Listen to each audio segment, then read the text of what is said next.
We're going to start off. This is the first session for Intro Academy. I'm going to share my screen real quick here. So we have the first session for Intro Academy. Today with us is Uri, lecturer, PhD at Berkeley, mainly around AI. So coincidentally, he's going to also talk to us today about AI. A little bit about Intro, for those of you that are not familiar. Intro is one of the largest Israeli high-tech communities here in the Valley with over 2,000 members and growing. Really the goal of connecting professionals in the Silicon Valley, helping them grow themselves, their careers, and their companies. And now the new initiative, Intro Academy, which is directly focused at bringing and working together with amazing experts such as Uri to really bring you, the best knowledge that we can to use pretty much everywhere, but of course also in your professional lives. So at the end of this, if you want to register also to our site, introus.org, we have over 7 clubs, I believe, with new ones coming up. And the clubs are also monthly events that they meet and collaborate, and some really cool stuff going on. So enough talk about Intro. Uri, thank you so much for agreeing to do this. The floor is all yours. Thank you, Ron, and thank you, Moshik, and thank you, everybody, for coming. And my mission is to add value to you. So let me start by sharing my screen. And let's see. I did a rehearsal in Hebrew just in case, so the jokes won't translate well, but that's okay. If anybody has any kind of issues, you know us, just jump in and say something. That's all good. Hopefully you can see my screen. And let's see, let's start. I also forgot to add, sorry, Uri, any questions, please use the chat and type them out. And Uri and I will be sure to moderate and answer your questions throughout the presentation. Good. Yes, I love that, because at some point from my experience, I get tired of talking, and that's a good sign that you probably get tired of listening. So we can invigorate everything with a question. I thought of 2 names, end-to-end and zero to production. And let's start with who I am. So I got my PhD from UCLA. I worked in a bunch of places. Now I'm teaching at Berkeley applied machine learning. I'm consulting around applied machine learning, and I'm constantly trying to get something off the ground, which, yeah, that still needs to happen. There are way too many slides here. There are something like 90 slides. I'm used to having an abundance of slides. We will not get through all of them, so don't have FOMO, and I'll try not to talk too fast. The title was a workshop. In my mind, when you hear workshop, I hear, okay, we're going to open our compilers and start hammering at that Pascal, but no, this is more going to be interactive lecture. And the goal here, I call it holistic. I want everyone, no matter if you're have a high background in computer science and machine learning, or you're a program manager, or just like manager, CEO, or whatever. I want you to be able to gain value from this. And the way I do it is I mostly want to talk about everything that others don't talk about. Kind of like, okay, we can all open sklearn and we can look at their API and we can figure out how to run a neural network. But I want to talk about everything else, everything that will not guarantee, but kind of help us succeed when applying machine learning. I'm always happy with feedback, so feel free to email me. I prefer constructive feedback, but I'll try to be flexible. Slides, if you're interested, email me. And like I said, I'll try to add value and to entertain a bit. I'm not sure, I'm not going to dance or anything. So let's start from the beginning. One thing I like, the place where I like to start is understanding the problem. And I feel like a lot of students, maybe especially younger ones, I think the chutzpah helps, but many people like get a mission from their boss or data set with CSV, and they're like, okay, we need a machine learning thingy here to solve our problem. So the first thing I like to encourage is to push back. Push back and ask kind of like, okay, what are we actually trying to do? So a classic example is you're asked to predict age, sex, and maybe even race in order to target better individuals. Now, this is good and probably works, but the question is why do we want to do that? Why do we want to figure out the sex, age, and race of our users? And the answer is maybe, well, we want to show them relevant advertisement. So if I'm buying, I don't know, something that maybe is not typical for a 40-something young male, then that won't catch it. And pushing back and asking, actually, what's our mission is the first thing I try to encourage.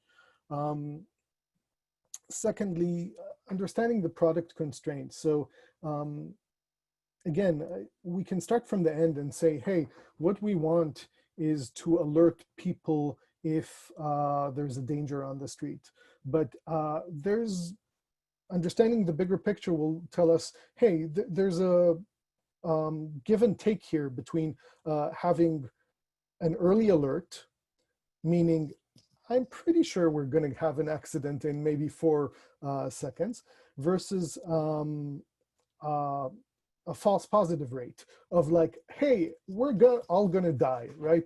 Constantly yelling these type of alerts. So there's a balance and understanding exactly what our product requirements. Hey, we need to alert people and not overly alarm them constantly until they turn it off or they ignore it. The next thing I like to think of is breaking it down. So again, we're thinking of a problem. Let's extract text from PDFs. Sounds easy enough. Maybe there are a lot of libraries and packages to do that, but actually formulating the problem, understanding, is it one problem or do we break it up into smaller pieces, is another step you'd want to take.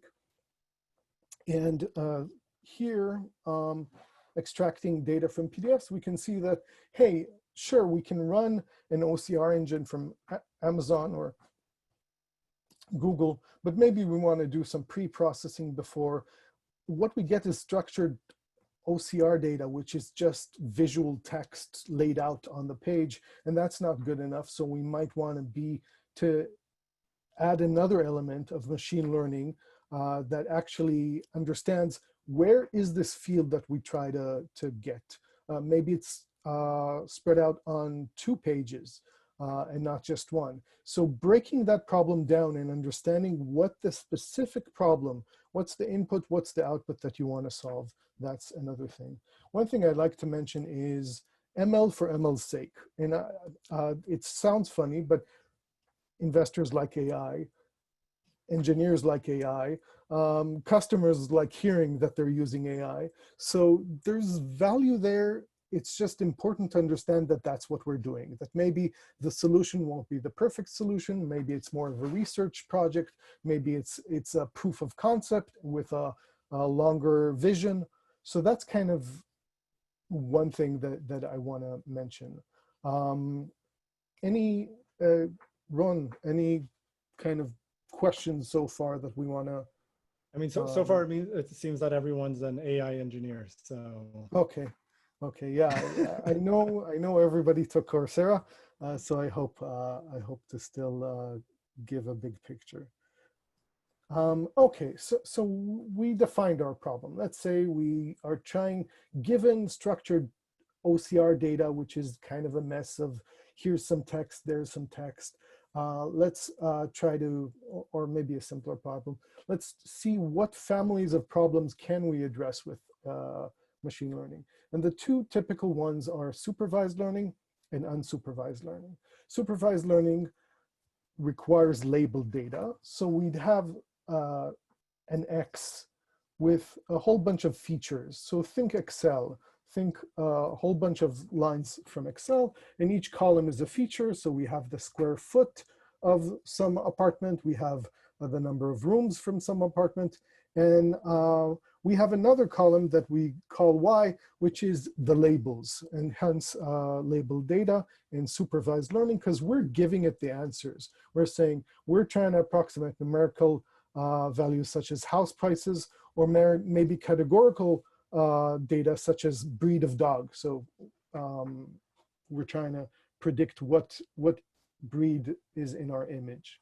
And the output is actually a machine learning model that will be able to tell us the house prices or dog breed of images that it hasn't seen, or data it hasn't encountered.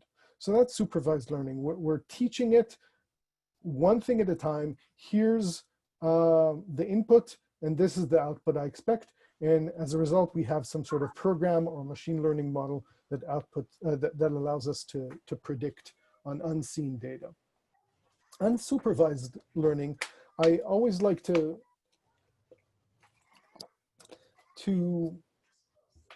ask kind of like, is it less important than supervised? Everybody's excited about supervised. Everybody's like, yes, we're detecting cats. We're doing cool stuff. Unsupervised learning is much less obvious, kind of like, what is it there for, right? And the way it's defined is basically, here's a bunch of data, tell me something interesting about it. And that is, it sounds much less defined or structured, or maybe even applicable. But a couple of things that are interesting here is, first of all, you come and you use unsupervised learning not knowing the answer. And that's pretty cool, because you're like, no, I know it's a cat, right? I'm just waiting patiently for you to tell me it's a cat. No, surprise me. Tell me something I don't know. And that's pretty cool. And the second thing is the dream. And I really like to emphasize that, because no one wants to spoon feed your model slowly and tell it, yes, this is a house too, or this is a cat too. It's expensive, it takes a lot of time. The dream is to have something more like unsupervised learning, where it learns on its own, where we can use less or maybe even no guidance whatsoever.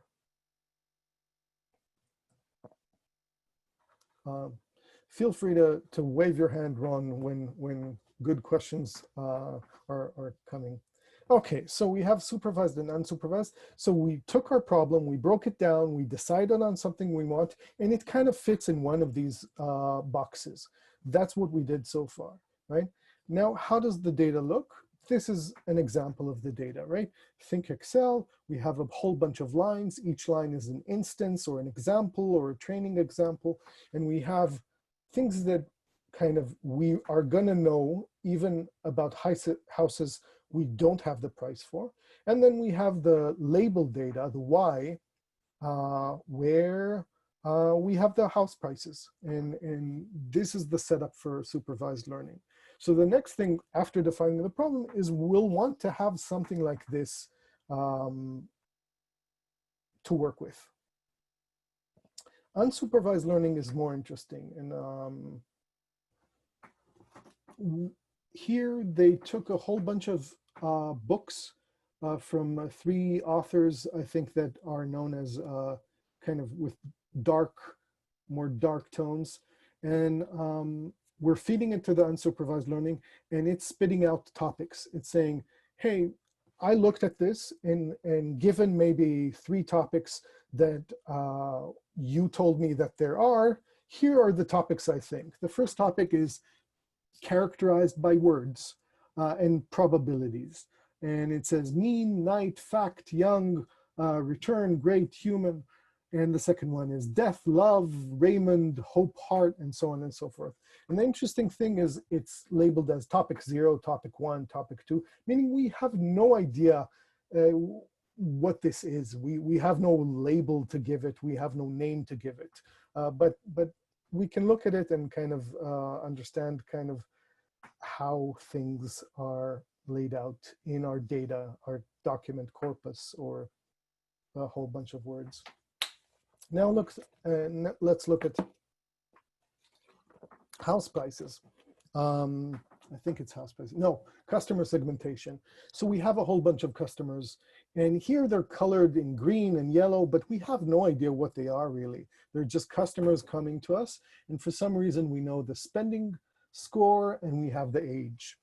And like I said before, instead of just going by the features maybe that we are trying to predict, like age or sex and so on and so forth, we get a whole bunch of features that we do have, and we're trying to segment them into actual groups that kind of make sense here. And that's the unsupervised learning part. We have no idea what it is. We don't know what yellow means, but here they are, they're close together in some sort of metric, and we can look at it. There are lots, not lots, but there are a few more other problems that you can look at that we won't.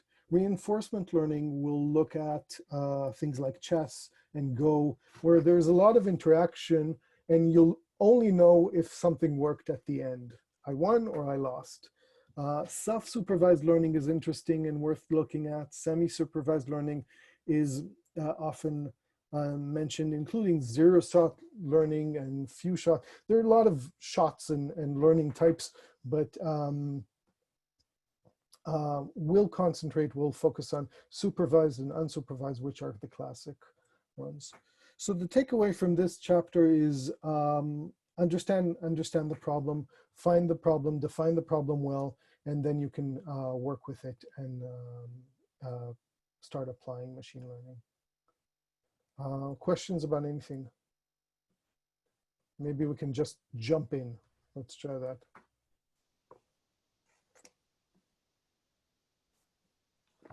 Okay. Okay. So good. Every once in a while, I'll check the clock to see where we are. Okay, so we have a problem. Now we have data. We need data. Machine learning is useless without data.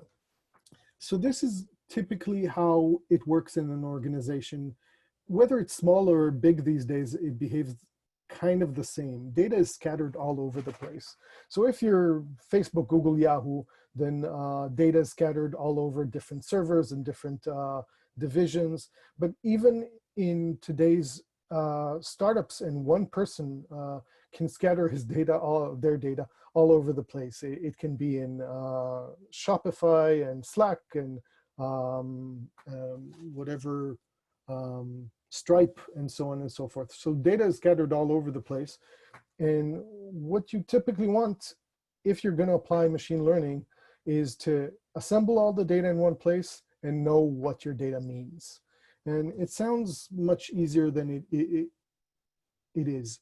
So to assemble all the data in one place, one common backend is the data lake, which is a fancy name for, I'd say, a directory, right?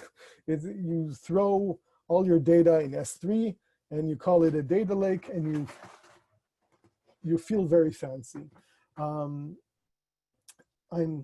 oversimplifying a bit. There's data warehouses and there's lake houses and all sort of variations, but it really boils down to putting all your data in one place.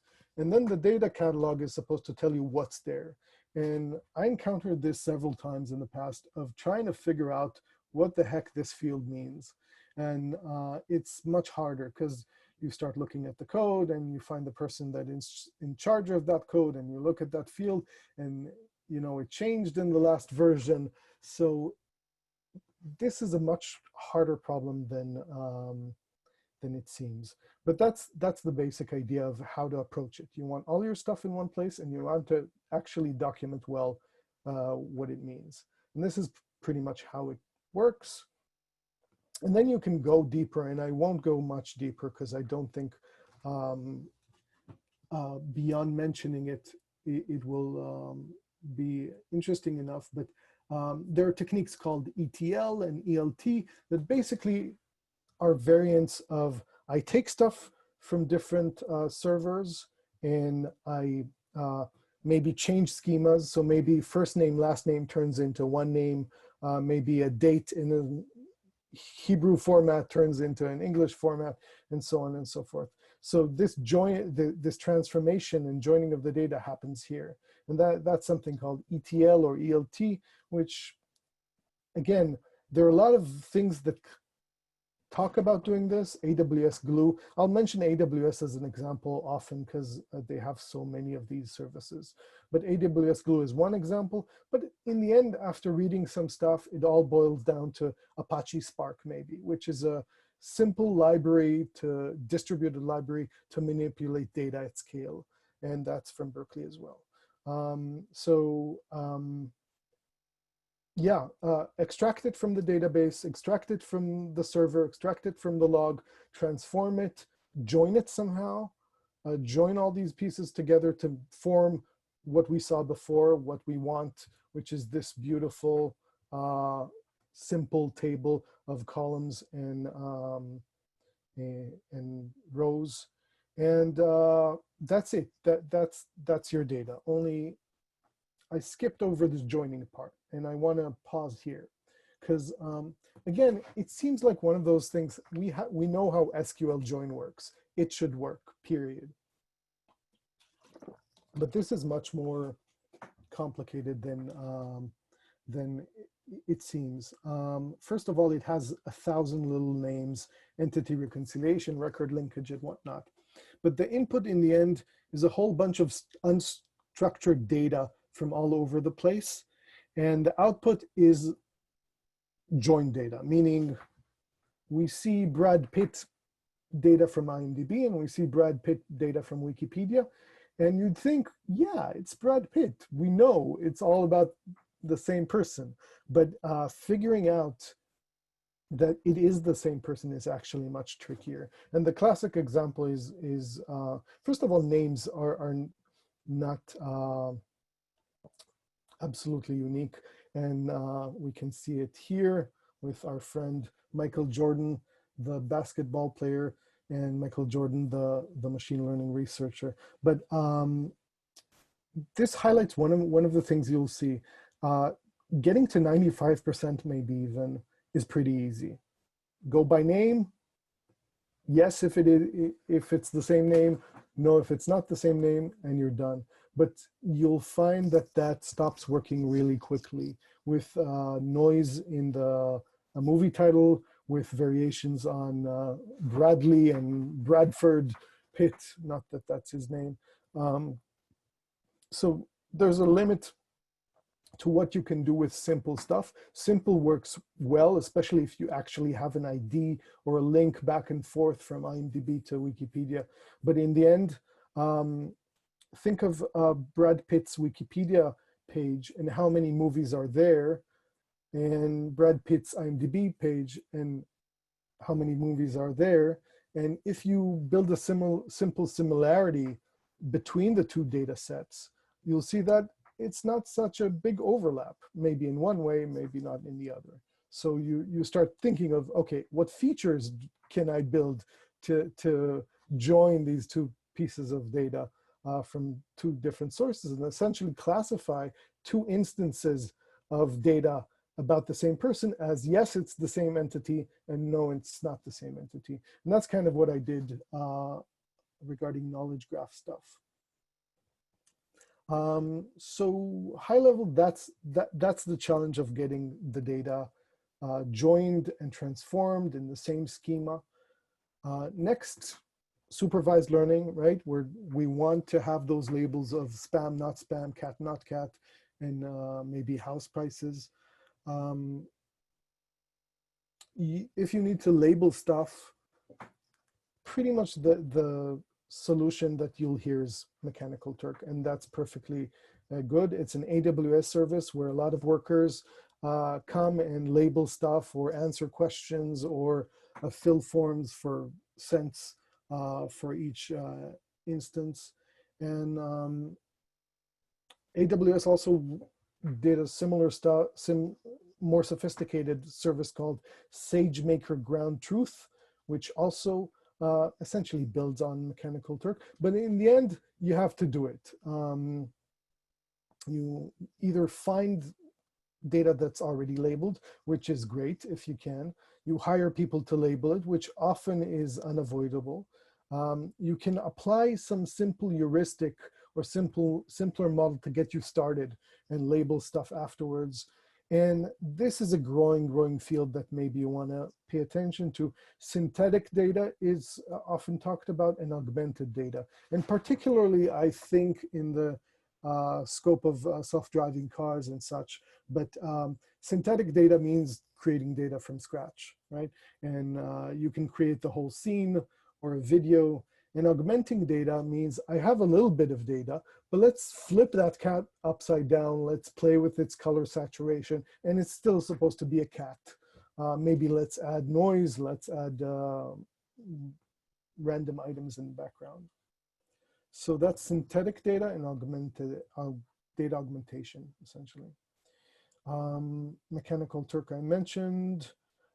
One thing I'll say is labeling is deceptively hard. Again, it seems like one of those like, yeah, it's easy. But if you look at Brad Pitt, for example, is he an actor or is he a director? And it depends maybe on the year. Or Arnold Schwarzenegger, is he a politician or is he an actor? And maybe depending on the year.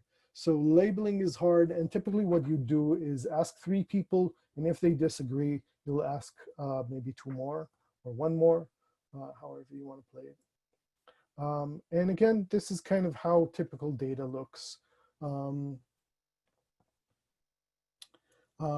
Things to notice here are features can come, or data can come in a lot of different forms. It can come as free-form text. It can come as categorical. It can come as numerical. There are missing values, which are going to be a pain. So that's your data. And somehow you have to stuff it into your machine learning model. Other things to note, people like giving different names to stuff. So each row may be an instance or a data point or a training example. And again, why are we doing this? My view is I want everybody to be able to talk about machine learning and kind of guide the machine learning process from 0 to production and be on the same page. Here I added a few more links about different labeling services. And that's our takeaway. Machine learning,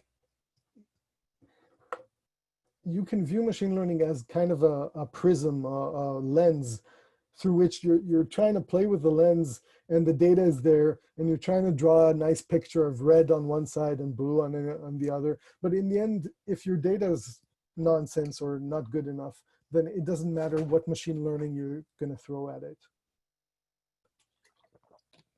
Questions, comments, suggestions, feedback, objections? I think we're still good to go. Okay. Anybody here? I know some of you have great experience, and I'm happy to hear additional, don't be shy, additional input, because yeah, I'm happy to make it more interactive.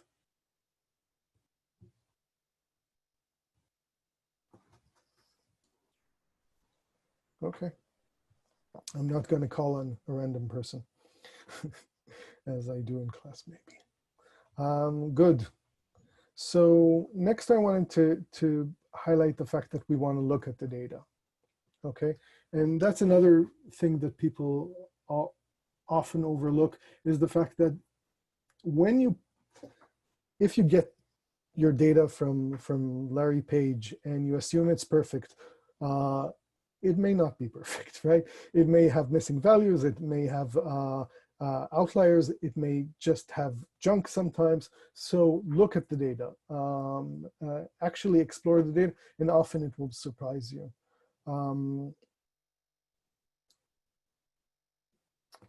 I talked about putting data together and trying to figure out, is this the same Brad Pitt?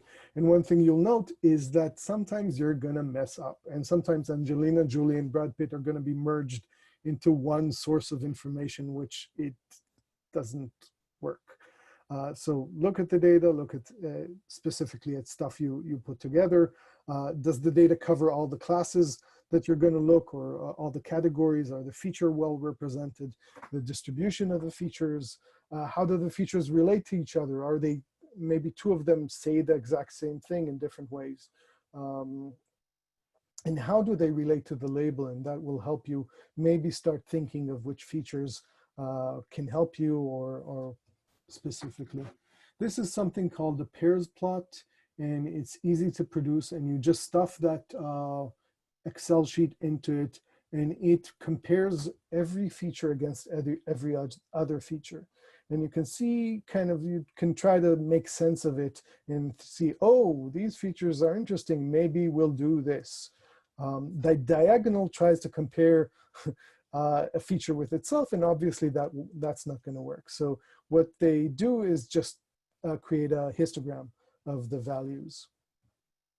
Another common thing to do is clustering. So once again, all the input comes in with maybe annual income and spending score and age, and now you're trying to cluster your houses into several groups that would make sense, and try to learn from the data this way. And this is just pretty. Someone called Arthur OK on Kaggle took the same data set with books and stuff and created a word cloud in a specific shape, and that's just cool. So look at the data and explore it. Next, like I said, missing values and noise. So no matter where you get your data from, in the end, it's gonna be buggy and have problems. So you're gonna have missing values, meaning I don't know the square footage of this house. Name and date consistency. So the name might be first comma last, last comma first, and so on. Dates, we all know there are 1,000 ways to express dates. Maybe just the year, sometimes the rest is missing. Outliers, do we keep them or do we throw them away? Okay. Is this an example of things that we maybe missed and we are underrepresented? Bill Gates appears in our data set.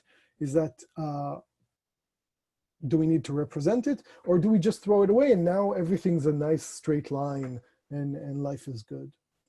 Noise, errors are unavoidable, and merged and split fields are, again, if you're gonna get your data from different sources, then you might encounter the year as part of the title or just the title separately, and you have to deal with it. Next, I want to highlight a technique that everybody in machine learning knows they have to do, and that's deal with missing values. And typically there are three ways to deal with it. Not three ways, there are a few ways to deal with it. One is to filter them, okay, and say, I don't want this here. I have enough data. I'm just going to get rid of it. Another one is to blindly assign a value there. So think of square footage, and suddenly you assign 1,000,000 square foot in one of your Excel sheets, in one of your instances. And it sounds nonsensical and it sounds as if it can only hurt. But in the end, certain machine learning models, for example, decision trees, would be able to say, hey, if you encounter this crazy value, then do this. Otherwise, you're good, you have a value, let's do other normal stuff. So that actually makes sense. Other techniques actually try to kind of predict what a reasonable value to plug in there would be. One would be just to average square footage, maybe of all your data, maybe of just a certain zip code, and say, that's reasonable, right? Another option would be, which is cool and very recursive and very meta, would be to say, hey, I have the rooms, I have the zip code, I have maybe additional information. I can pretty much predict the square footage of this. So essentially it tries to predict the missing values from the values you do have. And the best choice may depend on the model you do. One thing I wanted to do is I didn't want to go into detail around machine learning algorithms, but I wanted to sprinkle them in every once in a while. So decision trees are one of the coolest, I don't know, machine learning models because of how simple they are, because they're very transparent. They're very, I don't know, they also perform very well, especially when you look at forests. So this is pretty much the algorithm. You get all your data and you start asking, what is the feature we should split on? And you use some sort of metric like information gain to ask, what feature should I split on, right? Should I split first on square footage? Should I split on number of rooms? And you split on this, and now you have, let's say it's a binary tree. You have above 3 rooms and below 3 rooms. And now you're confronted with the same question of which field should I split on next? And you look at your training data that fits on that branch, and you apply this metric information gain again, and you can decide what feature to split on next. And this is pretty much how it looks. You have all your features, you apply your metric of which one adds the most information, and you decide square footage, and you add a branch here, and then you're left with 2 features, and you ask, well, which features should I split on next? Let's split on rooms, and you split on that. At some point you decide, I'm a leaf. I'm gonna do my prediction now. All the examples you have labeled data, right? You have the house prices. You average them, and that's your prediction, for example. Here we have a different branch that answers square footage and number of rooms, and you have a different subset of your training data, average that and predict that. That's the whole algorithm. And it works well, and it behaves, it's predictable, it's easy to read. It has a lot of good merits. So clean your data. Questions, thoughts? I lost the picture of Ron. No, I'm still here. We don't have any questions. We're just having questions about if this is being recorded. So okay. I think everyone is up to speed. At least we can assume that everyone's up to speed. But Uri, by the way, can you make it full screen on your end, or is that? I can try. I can press the view, right? Present. Yeah, present. And the question is, yeah, that's, first of all, it didn't load. Second of all, it stopped sharing. So let me try to share this now. If I find the button, the big green obvious button. Yes, maybe this one. Boom. How about that? Yep, looked great. Okay, good. Thank you. Yeah. Thank you for, good. Okay. Any anecdotes on cleaning your data and how dirty and nasty it was?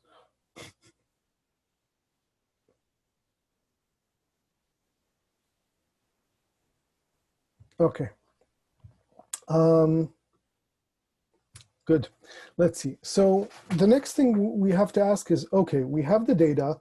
Let's see, we gathered it, we cleaned, we cleaned it.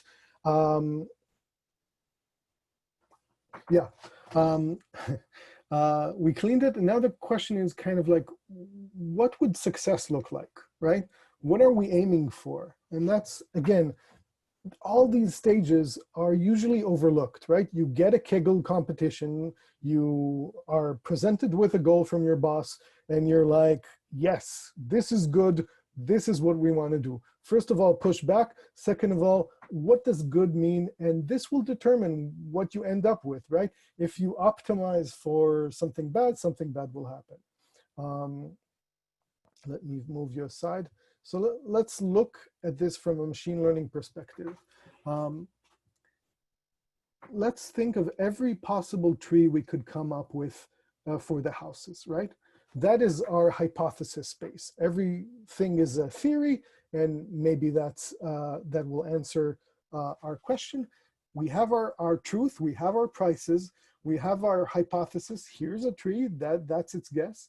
And now we can compare its guesses with our ground truth and ask, are we happy, right? That is the essence of machine learning. It's coming up with all these theories, all these possible trees, and performing a search. The search is the learning.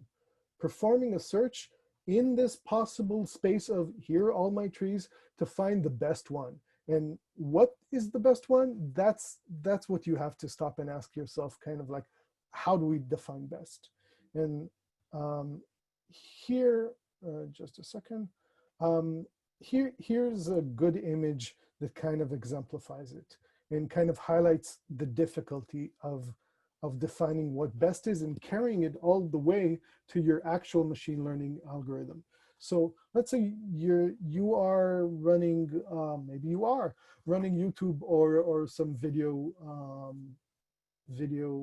website.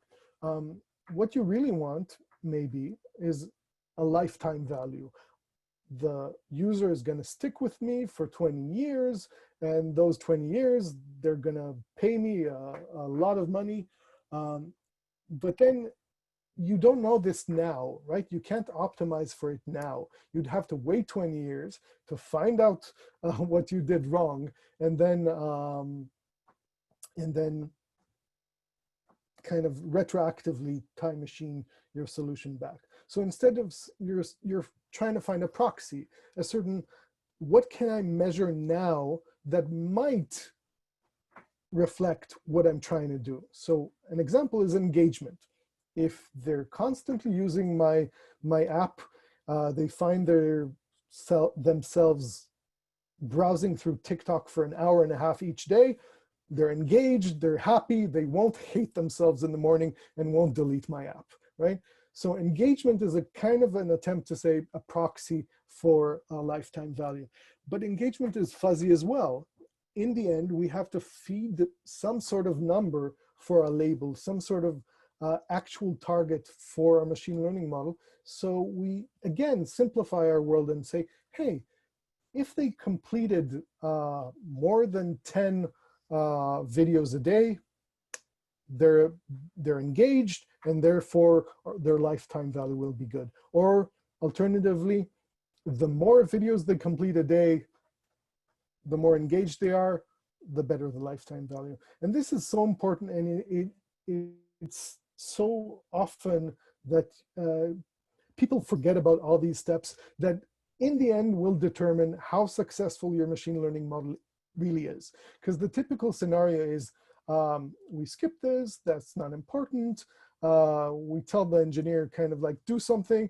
They come back with a different metric.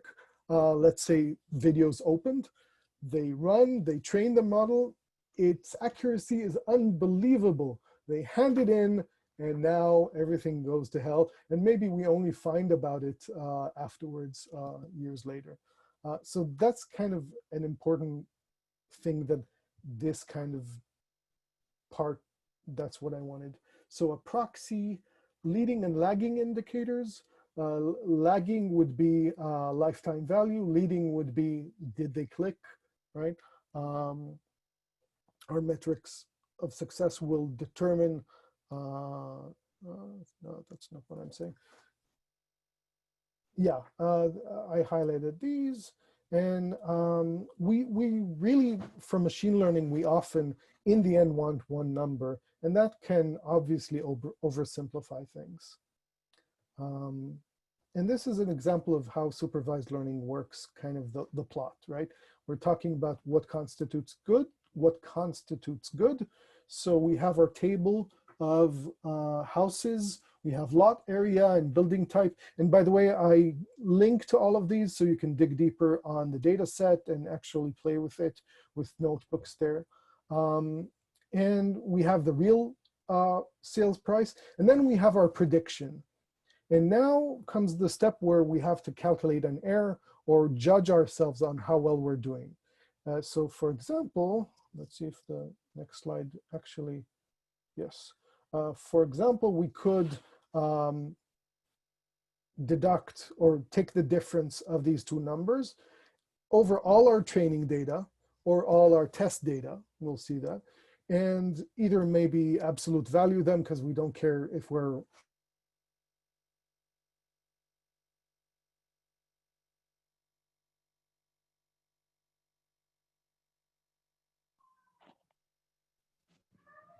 Uri, I think we lost your audio. We can metrics still talk. see your screen. You can or can't? Oh no, now we can see you. You're fine. Okay. Sorry. My internet is unstable. Comcast. Can you see my screen now? Yeah, Yes. we can see everything. Everything Good, looks good, fine. Cool. Yeah, so if we're talking about numbers, we have one set of metrics. If we're talking about classification, we have a different set of metrics.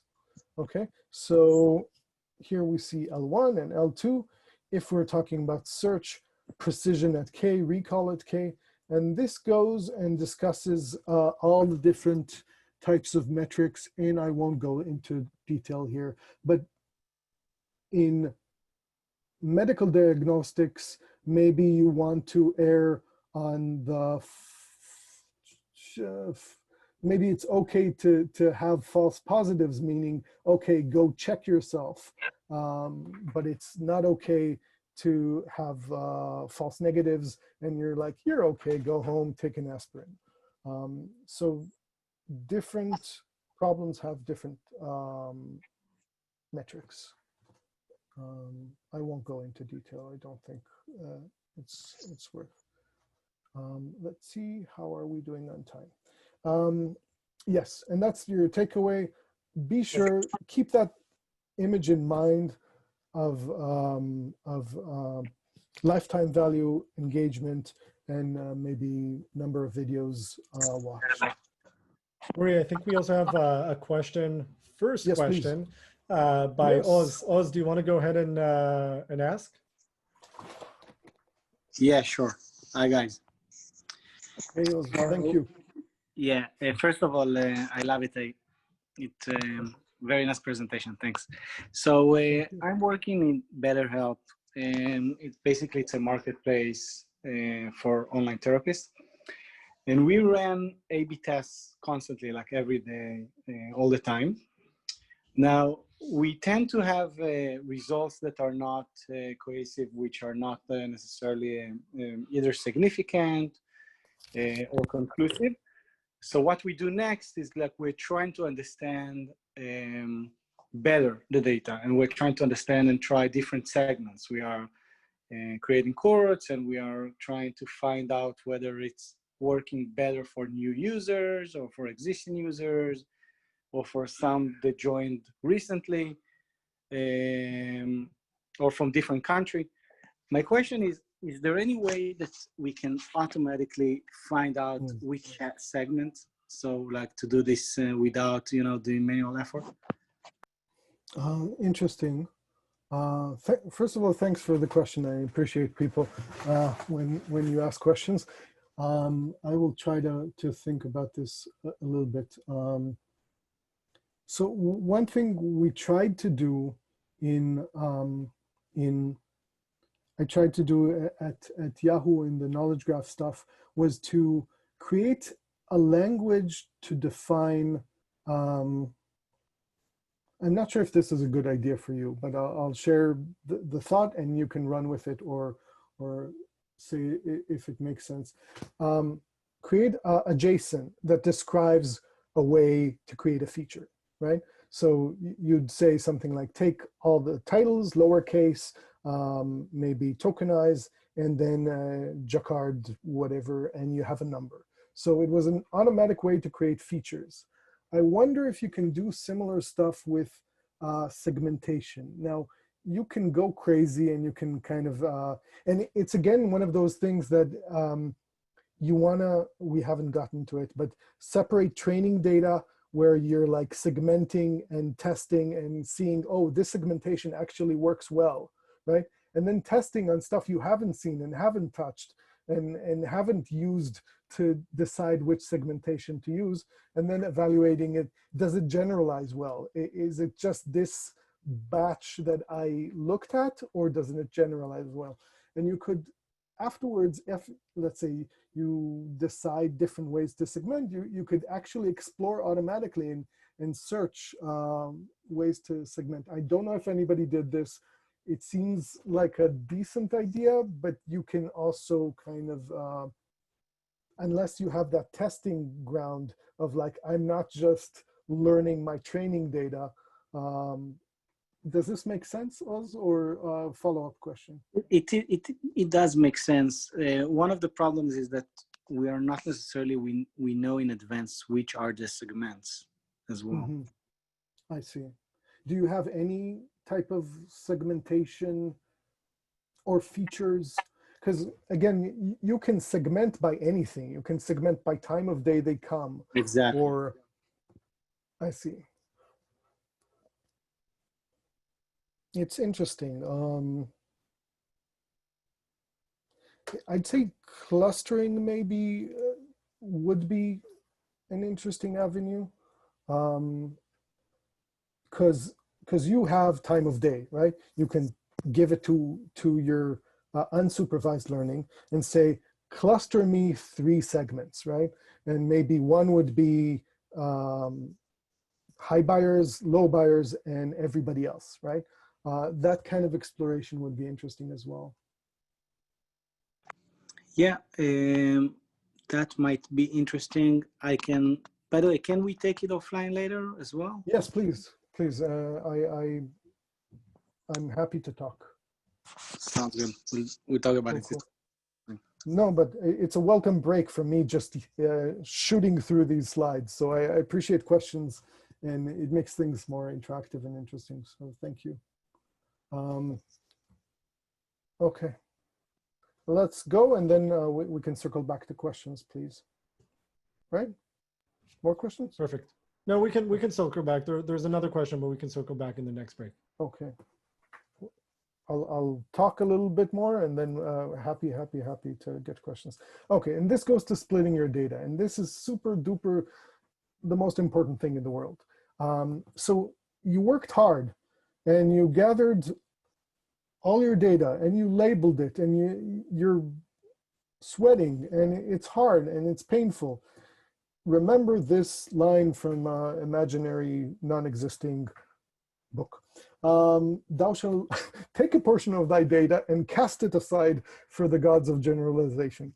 Okay, and the idea here is this: can we predict height from social security number? Okay, we have 1,000 names of social security, right? 1,000 entries: social security and height, social security and height.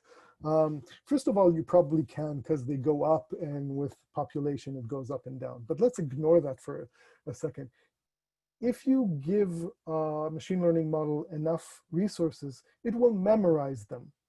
It will just say, 928, yes, I know, a meter 68, right? And that's why that's called overfitting.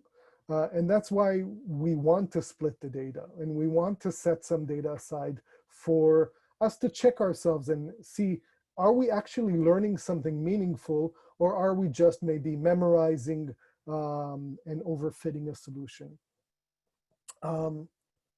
Another aspect of this is contaminating your data. And this is, again, one of those traps that's so easy to fall. And first of all, if you keep poking at your data and say, am I good? Am I right now? Is my model good now? Is my model good now? Eventually you'll pick a model that is good, but it's kind of searching the space of possible models until the test data tells you, yeah, you got it right. You guessed my card correctly, right? And that's easy to do if you poke at your test data all the time. And it's also easy to do by mistake by having a column that kind of gives out the answer. So maybe you forgot to remove the label from your data, or maybe the ID actually does correspond with house prices in some way. So these two things are important, and splitting your data is important.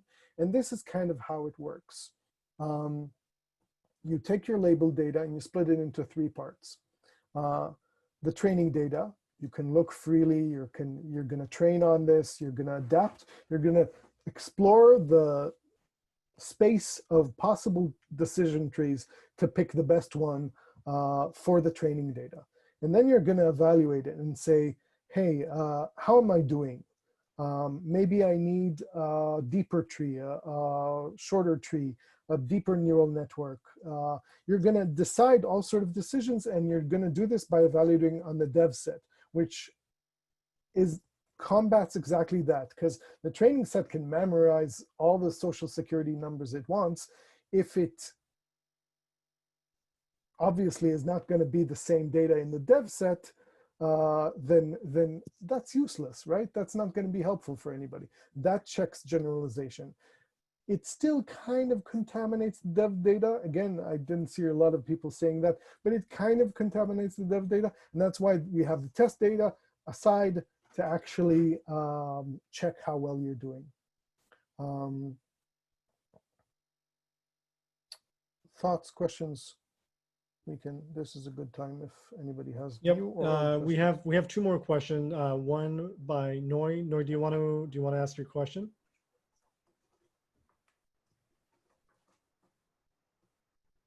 That's fine. I'll ask for her. She asked, how do you explain the difference between AI and analytics? That's a good question. One of the first things I try to do is to give all these little names. And there's machine learning, and there's AI, there's data science, and there's analytics, there's data science.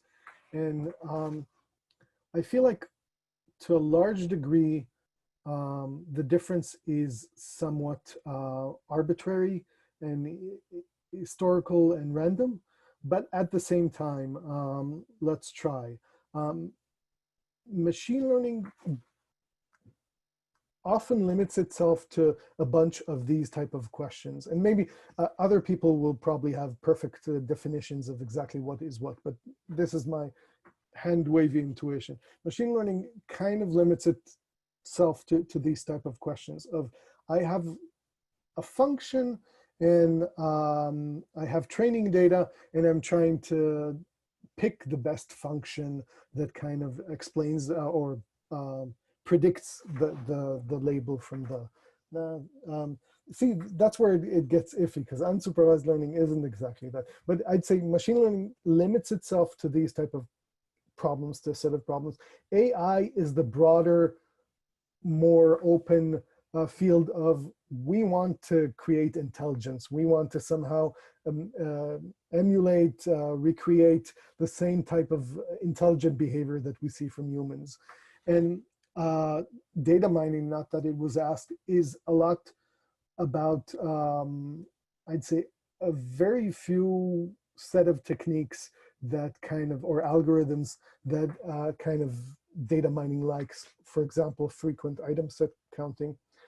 Data science tries to go one step above and say, well, we want you to be able to query the data, and we want to be able to build the machine learning and do the exploratory search over the data with the clustering and whatnot, and then give us some insight, give us answer some questions, tell us which questions should we ask.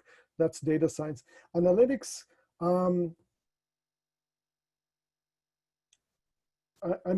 I'm less familiar with that specific term. If I had to say, what comes to mind is more of peering into behavior of or data that kind of you extract from current things. I'm not sure. But that's kind of why I default to my first answer, which is kind of like, they evolve from different professors in different departments and different conferences, and to a large degree they overlap and kind of intersect. I'm not sure if that was a really good answer, but hopefully somewhat Ziv also had a question, Ziv Rosen. I don't know if you want to ask your question. Yes, yes. That's great. Yes, thank you very much, Uri. Thank you for the presentation. Thank you. Really enjoy attending. My question is, could you shed some light on the current state of unsupervised learning as it applies to having some sort of a generic model or generic approach that is able to kind of really deliver on the premise of being able to learn on its own? You deploy it on a certain kind of unknown, previously unknown pattern, and you're able to really learn. And so, you know, in my past experience, I don't have a huge amount of experience in this area, but I will say that I've had some exposure, and you know, largely I was disappointed by the fact that you know, it always seems that you know, specialized models, you know, things that you kind of, you sit down and you fine tune something, it always beats this generic approach. Now there is some understandable reasons for that, but still, you know, the desire to have a generalized model for unsupervised learning seems very, you know, very attractive. I just don't know where it's at now. I love the question. Thank you for asking again. I love not speaking 100 words a minute for an hour and a half. So I appreciate people asking. I actually have good slides on several of that, and let me try to touch two points here. So I'll stop sharing so I can switch to the smaller version. And then I'll share and jump around a little bit, and then I can go back to the big version, at least in theory. So kind of the question is, first of all, yeah, the unsupervised learning, first of all, most people, when they talk about unsupervised learning, they stop with the whole question of clustering and maybe a few more topic, sorry, I don't want to give out too much. Sorry.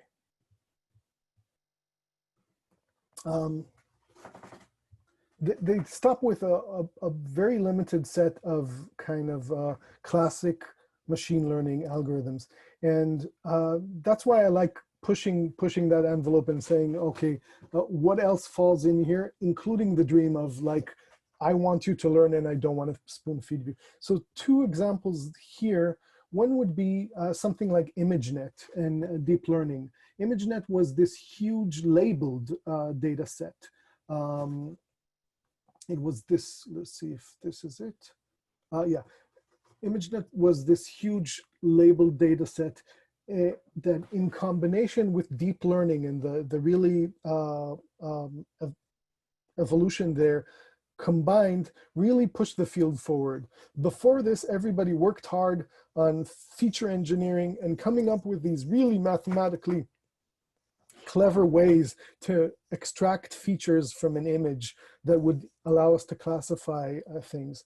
And ImageNet just said, give me enough data, give me deep learning, and I'm good. So this is still labeled, but the cool thing is you can chop the end of that neural network off and say, now I put whatever image I want, whether it fitted in the original set or not, and I get, in the end, a whole bunch of numbers that represent latent features, features that we don't understand, but truly represent an image. And we can use that to classify other things. So we might need or might not need labels here, but we can find similar stuff, similar images, because the features are that good. The features that were learned automatically are that good to apply to different scenarios. So that's not exactly what you asked, but that's one answer. The other one, which is more interesting, is the whole GPT-3 thing. I'm not sure if I have good slides on that. But GPT-3 is this huge language model that was created by OpenAI. And to a large degree, people, let me share, no, let me, sorry. To a large degree, people view this as maybe the hope of a breakthrough towards being able to apply something like general intelligence. And if you start looking at recent kind of blog articles about this, journalists poke holes at this really quickly, because the language model is huge and it was fed on a lot of data, but it has no real understanding, or it seems to have a lack of understanding of a lot of real world knowledge that we have. And the question is still open. Some people say, throw more parameters, more data, and you've got it. And some people argue that you'd need something more, and you'd need some knowledge graph, some sort of encoding of real world understanding beyond just searching for the right sentence to bring up. GPT-3 is also an example of I think, few shot learning, because not only is it a huge language model that just encodes a lot of the data that kind of it was trained on, it also it is also able to, instead of just what we saw now, where it's presented with features and it outputs a number or a text, you're able to feed it questions of sort. You give it 3 examples of, if I ask you this, this is the answer I'm expecting. If I ask you this, this is the answer I'm expecting. And after 2 or 3 times, I tried to get access to that, and for some reason they didn't give me.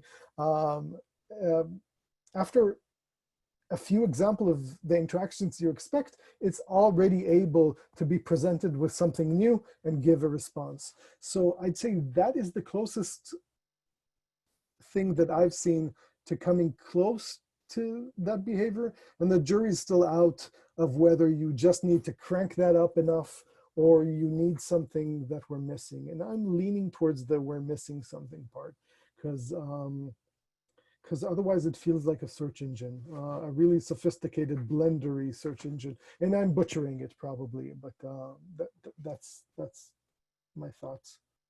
Follow-up question, thoughts? See it?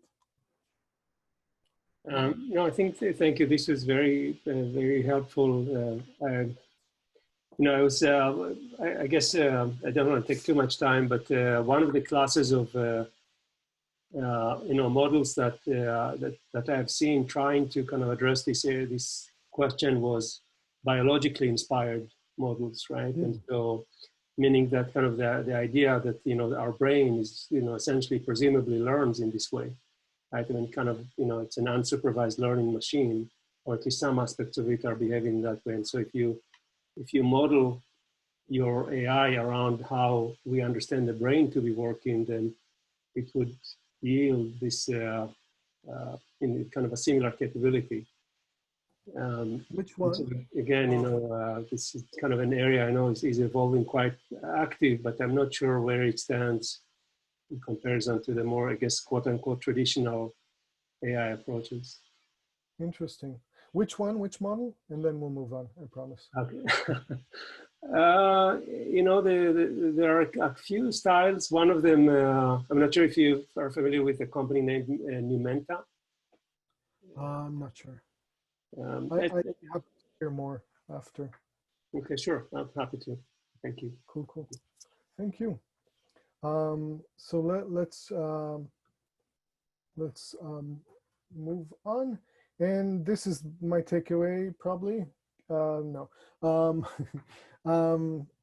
Yeah, so we shouldn't trust, if we trained on training data, we shouldn't trust training data to give a straightforward assessment of how well we're doing. But there are actual techniques that try to squeeze a lot from the training data alone. And that's something called cross-validation. And essentially we split the data into 5 pieces, for example, or 10.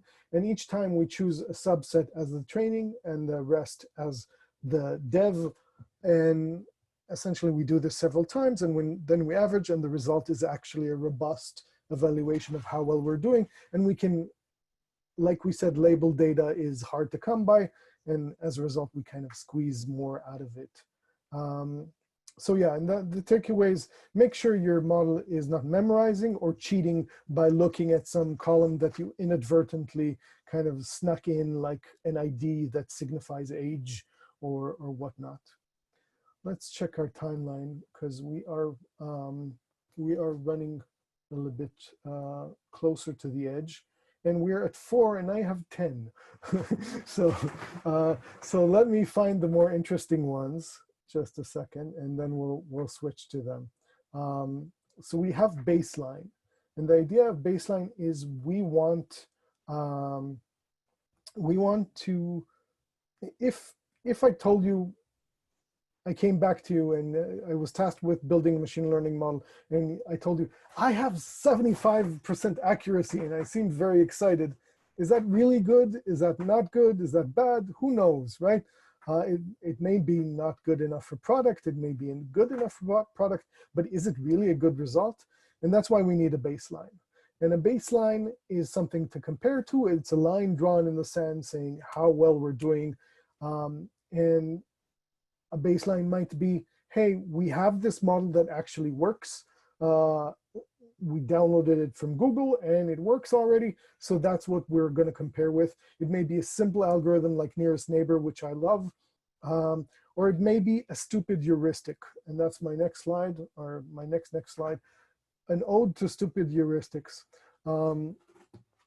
If you can come up with, instead of building machine learning model, to build a really simple heuristic that actually works. So for example, comparing the labels of the names of movies, right? And the date of release. What's the date of release? That's a different aspect. But if you can come up with a set of rules that will give you really good results, it will be simple. It will be predictable. You'll know exactly what it's outputting. It will be super easy to fix when you suddenly in 2 a.m. discover that it's saying horrible stuff or making horrible mistakes. You just add an if else somewhere and you're good. And they can be frustratingly good. And that's another thing. We're all eager to play with machine learning and apply machine learning, but first it's sometimes worth to try these things, and afterwards notice how hard they are to beat. So that's that. Nearest neighbor I have to mention. So we mentioned decision trees as one machine learning model. The second one seems stupid, but it actually works really well. So all you do is take your candidate, you take your candidate and the house you're trying to predict the house's price for, and you choose the 3 houses that are most similar to it in other aspects. And you can decide your own distance metric, which is the whole thing, but you pick 3 houses or 4 houses, K houses, that are closest to it in terms of square feet and number of rooms, or square feet number of rooms in zip code. And then you average the result, and the result is what you predict, either for voting, meaning categorization, cat or not cat. Is it similar to the closest 3 images? Are they categorized as a cat or not? Or take a price. And again, this works beautifully a lot of the time. It's not always easily scalable because you need to somehow index or hold all that data in memory, but that's that. So that's our baseline. Always have a baseline. That's our take from here. And now we'll jump around in order to utilize, let's say, 10 more minutes or 5 more minutes. I'll just mention feature engineering, and okay, I'll do this. I'll just mention feature engineering and say creativity and domain knowledge. That's where this comes in, right? You're squeezing more features from whatever data you have. You can do this by text analysis and graph measures like PageRank. You can do binning like Gen Z, or you can do dimensionality reduction, which is a beautiful algorithm. You can apply different distance metrics, and this is what I mentioned of generating features automatically. You can apply ImageNet or other known models to somehow expose features that they learned. And you can do all sort of things like that, including autoencoders, which are cool. So that's feature engineering. Workflow is your life now. So we covered almost everything, and this is very close to the end.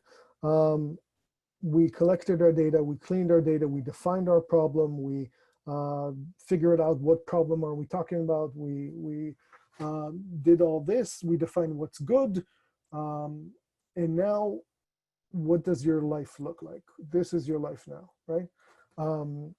You took your data, you extracted features, you train your model, and you train your model on your training set, and you evaluate it on your dev set. You examine where you went wrong, and this you can do either on the training, maybe on the dev. Where did I get wrong? And now you're like, oh, I got these movies wrong, or I classified that as a cat.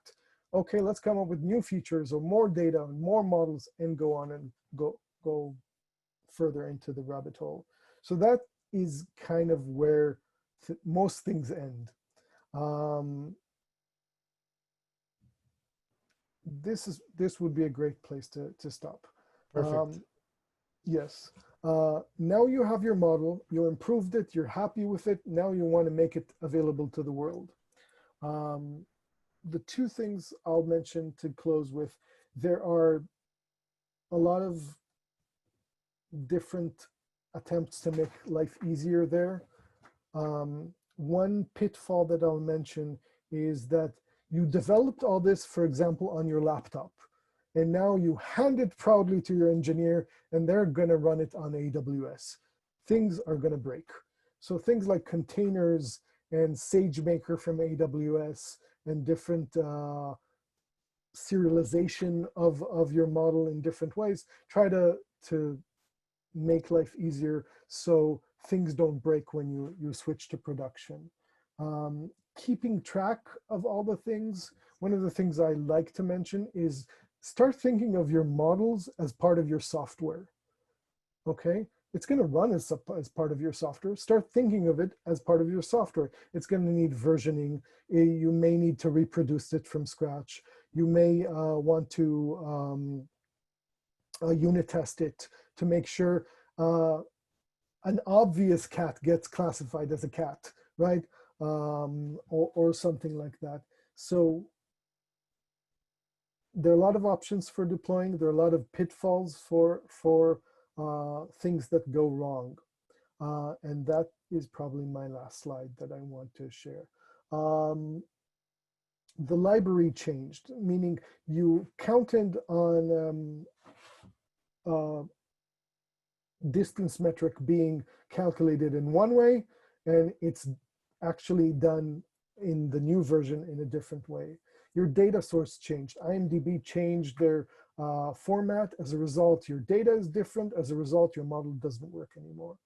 The ingestion breaks, feature extraction code that you wrote, maybe it's a different version than what you trained on. The world changed. The world changes, right? I mean, stop signs, lights, resolution of the camera on your phone. Your UI changed. You trained your recommendation engine for a certain behavior, and the certain behavior came from users encountering a different UI, and suddenly the UI changes and your model stops working.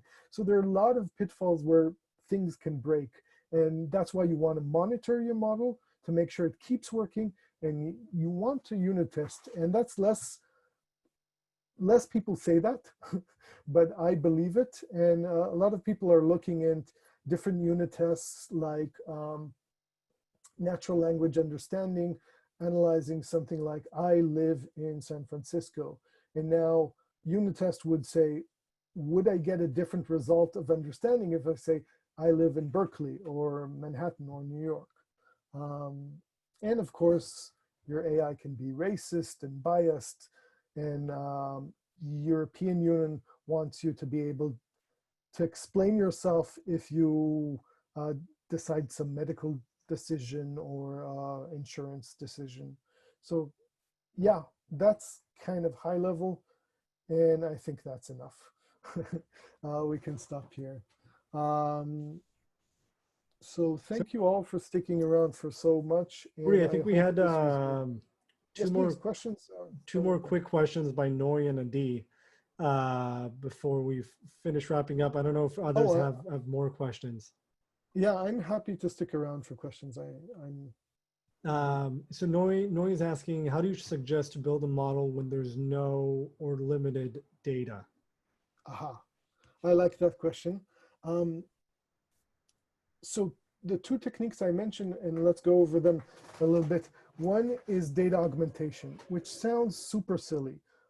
So let's take Grand Theft Auto, pick a number, and let's try to identify, classify something or control the driving, right? We can create a lot of data just by simulating that 3D environment and saying, I'm getting close to a pedestrian, please classify as yes, a collision is going to happen, or a collision is not going to happen. You can create anything with robots and 3D models. That's one thing. And I think you can do this in different situations, but the classic example is this 3D modeling. The other example, which often comes from images, is the question of, this is a cat, let's flip a cat, now it's still a cat. Let's add it to our training data because we know the answer. So the two situations are, can you create data from scratch, meaningful data from scratch, playing with the backgrounds, playing with the brightness, creating sentences from scratch that would be meaningful. And the second one is, can I take my data and maybe mix and match it, modify it somehow, and for it to be meaningful? And these two techniques are used. I have to say, it's often tricky because the moment you create data or you modify data, it's already different distribution from the real situation you originally sampled from. So it can be tricky. Do you want to go into detail on specifics on what type of data we can try? I think we'll continue on to the next question if that's fine. Okay. Next question is by Adi. She's asking, are there any specific tools or models for time-dependent data? How do I know if the cat will jump into the road, as an example? Say that again, sorry. Are there specific tools or models for time-dependent data? An example, how do I know if the cat will jump into the road? That's a great question. Time series data is a whole different kind of beast. I'm less familiar with it, but a lot of work has been done on that.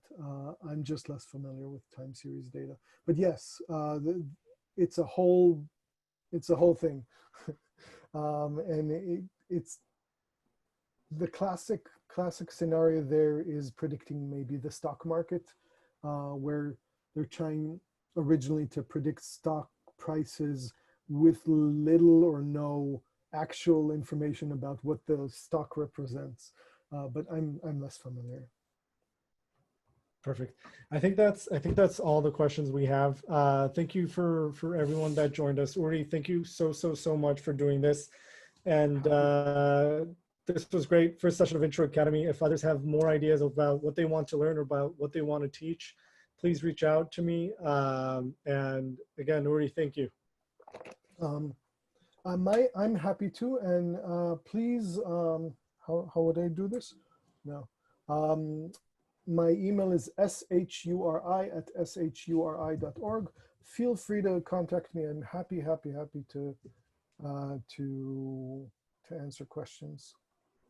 Definitely. And we'll make a Facebook post with Uri's information for anyone that's Cool. interested. All right. Have a good evening, everyone. Thank you very much. Thanks, Uri. Thank you, everybody. Thank you. Thank That was you. great. Thank you. Thank you, Uri. Thanks, Uri.